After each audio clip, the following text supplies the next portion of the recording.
Hello and welcome to my final project. I hope that this format makes sense and isn't too crazy time consuming. I'm trying to keep the videos short, so in the interest of that, I'm just gonna dive right in with my first concept from chapter 1, which is actually a bit of a cheating concept, I think, because I realized later on after I had started this that the concept of nonverbal communication was actually covered in much more depth in chapter 7 of our book, but I chose it for the first section of this project because I remembered it being mentioned in the first lecture of the semester, and you included a really interesting statistic about nonverbal communication, which really stuck with me kind of throughout the rest of the semester and actually inspired this format for my final project.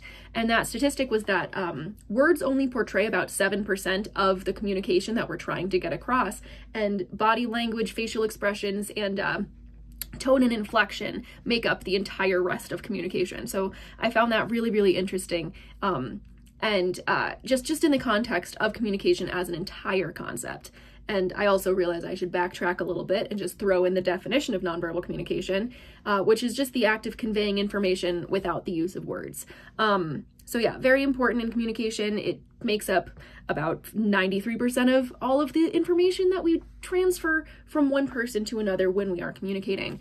And the real life application for nonverbal communication that I think back to is that nonverbal communication is completely lost in things like texting and emailing, which is why I really try to never have serious or important conversations over text or email, or anything like that, just because so much of the communication and the important feelings that we're trying to communicate in sensitive topics or discussions is totally lost when we're not communicating either face-to-face or even over the phone.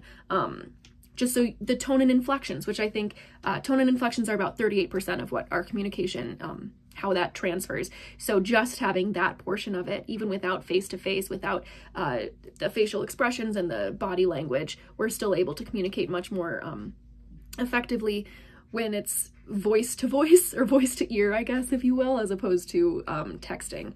So yeah, that was something throughout the semester that I thought was really, really awesome. Is it was established early on that we were able to sort of casually communicate with each other via the discussion boards, as opposed to some other classes where the discussion boards are really professional and held to a high standard of grammar and just professionalism in general. And so I liked that early on in the semester we were told that we could say LOL, add a smiley face, or just things to sort of add in that extra communication that is lost when we're doing simply text communicating.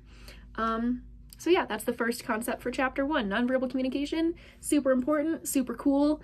Love it.